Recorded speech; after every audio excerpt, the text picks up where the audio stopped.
رنگ تو کالا تھا لیکن سونا دل تھا بلال حبشی کا۔ ابو لہب کا چہرہ تو چمکتا تھا، اسی لیے اس کو ابو لہب کہا گیا، انگارے کی طرح چمکتا ہوا چہرہ، لیکن اس کا دل کالا تھا۔ تو وہاں چہرے نہیں دیکھے جاتے، وہاں دل دیکھے جاتے ہیں۔ الا من اتى اللہ بقلب سلیم، وہاں دیکھا جاتا ہے قلب سلیم کے ساتھ کون آیا۔ دل کی ستھرائی، دل کی عفت، دل کی پاکیزگی۔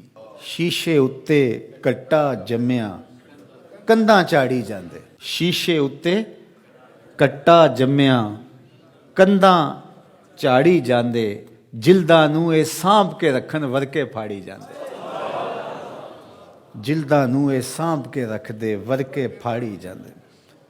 تو اصل تو یہ صاف ہونا چاہیے، یہ ستھرا ہونا چاہیے۔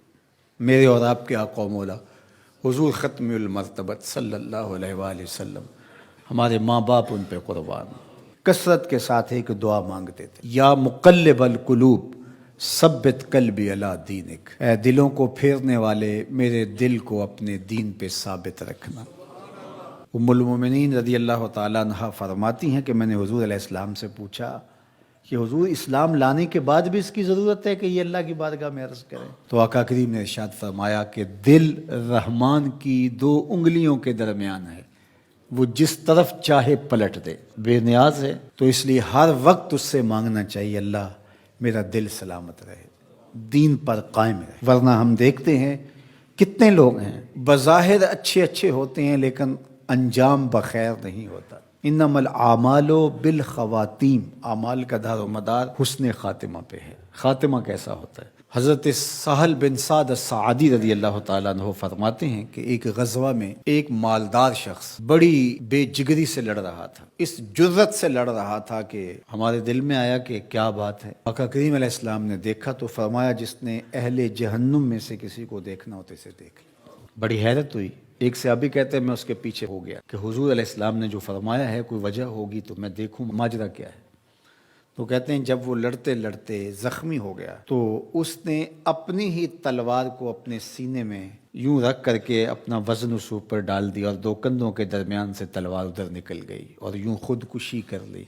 تو کہا کہ بندہ ساری زندگی نیکیاں کرتا ہے، لکھا ہوا غالب آ جاتا ہے اور پھر آخر اچھا نہیں اس کا رہتا۔ اور کتنے ایسے لوگ ہیں کہ جن کا ماضی بہت بھیانک اور برا تھا لیکن آخر ٹھیک ہو جاتا ہے۔ تو اس لیے ہمیشہ اللہ سے انجام بخیر کی دعا مانگو۔ یا مقلب القلوب ثبت قلبی علی دینک، اے دلوں کو پھیرنے والے ہمارے دلوں کو دین پہ ثابت رکھنا، کہیں ایسا نہ ہو کہ ہمارا انجام ٹھیک نہ ہو۔ انجام ہمارا ٹھیک ہونا چاہیے۔ حضرت ابی ملیکہ رضی اللہ تعالی عنہ فرماتے ہیں میں 30 اصحاب رسول سے ملاقات کی ہے، میں نے سب کو فکر مند پایا ہے انجام ٹھیک ہو جائے۔